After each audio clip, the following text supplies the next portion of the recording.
Okay, welcome to this edition of the Native News Update. I'm your host for today's program, Paul DeMain. Many of the stories viewed here can be found at our website at indiancountrynews.com, or maybe look at some of the other features at indiancountrytv.com. Here's the news from the day from the Associated Press and other Native news sources. 10 Browning, Montana residents face federal charges after $60,000 was taken from a program that makes short-term loans to enrolled members of the tribe. 9 of the defendants were arraigned in U.S. District Court in Great Falls March 10th and entered not guilty pleas. Alex Goodrider, Clarice Hall, and Bobby Joe Arnex are each charged with conspiracy to commit theft and multiple counts of theft from an Indian organization.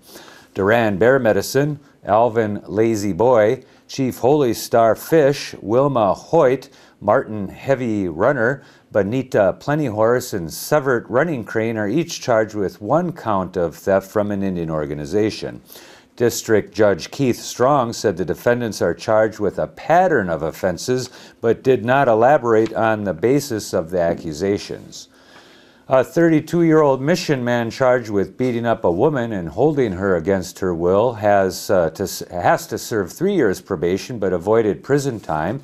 David Blue Thunder was indicted by a federal grand jury on charges of kidnapping, assault, resulting in serious bodily injury for the July 19th attack on the Rosebud Reservation in South Dakota. Blue Thunder pled guilty to assault resulting in serious bodily injury.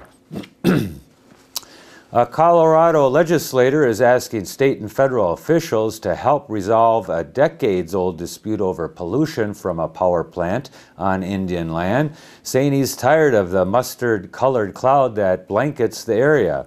Representative Scott Tipton, a Republican from Cortez, Colorado, said this week Colorado doesn't get electricity from the Four Corners power plant on the Navajo Nation in New Mexico, but has to contend with its emissions.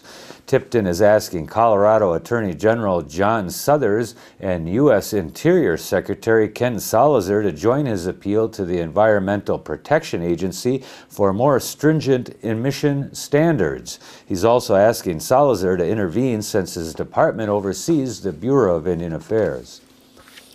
The University of Colorado Boulder caved to a howling mob when it fired Professor Ward Churchill from his tenured position in 2007. Churchill's attorney David Lane said this week his comments came during opening statements in a lawsuit filed by Ward Churchill, who was dismissed in 2007 after 3 faculty committees concluded he committed plagiarism and other research misconduct.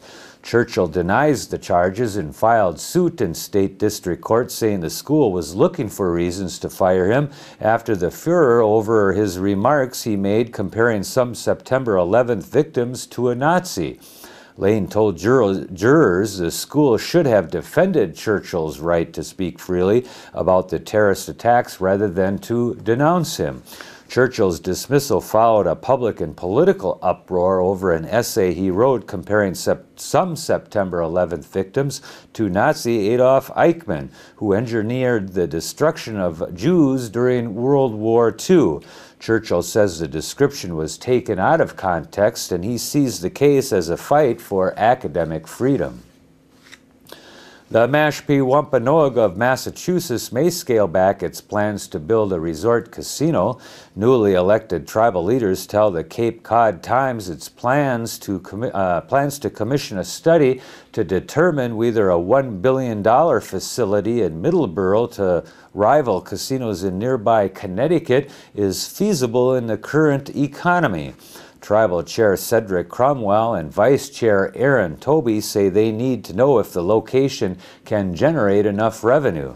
The tribe last year unveiled plans for a 600,000 square foot casino building on 2 levels with 4,000 slot machines and 200 table games. The proposal included a 1,000 room hotel, restaurants, shops, and an entertainment venue. The lead plaintiff in a 12-year-old trust case against the U.S. government says she is already frustrated with the Obama administration's approach to ending the legal battle. Interior Secretary Ken Salazar said in an interview with the Associated Press this week that he would like to end the lawsuit and suggested that the outcome of an upcoming federal appeal could lead to a settlement between the two parties. Lead plaintiff Eloise Cobell said Salazar's statements are an insult to Indian people, and if he was serious, the government would settle now. The long-running suit claims the Indians were swindled out of billions of dollars in oil, gas, grazing, timber, and other royalties overseen by the Department of Interior since 1887. A district court ruled last year that the plaintiffs are entitled to around $455 million, a fraction of the $47 billion they had sought. Both parties have appealed that decision, but a date for arguments has yet to be set. Navajo President Joe Shirley Jr.'s office is reviewing thousands of signatures submitted as part of a ballot initiative to reduce the number of tribal lawmakers and secure a presidential line item veto. The office began looking over about 9,000 signatures last week that the tribe's election office has disqualified, saying some of the signatures did not match up with voter rolls or had appeared more than once on a petition. It's our contention that they disqualified more than necessary, but we don't know until we go through them, Shirley spokesman George Hardeen said this week. Shirley announced his initiatives to reduce the Navajo Nation Council from 88 members to 24 and secure a line item veto nearly a year ago. After months of gathering signatures, the president submitted more than a required number for each initiative, 15% of all registered Navajo voters, or 16,530. But the elections office found not enough were valid for the initiatives to move forward. In a petition to the tribe's Office of Hearings and Appeals in November, Shirley sought to review the disqualified signatures, saying he was denied the opportunity through the elections office. We left yesterday's program with a few powwows coming up this weekend here left on the agenda. We have here three more. There's the 7th Salem Social Powwow, and that powwow is on March 14th at Willamette University in Salem, Oregon. The 13th Annual Joliet Junior College Powwow at the Joliet Junior College in Joliet, Illinois. And then we have finally upcoming this week the 17th Annual Learning to Walk Together Powwow.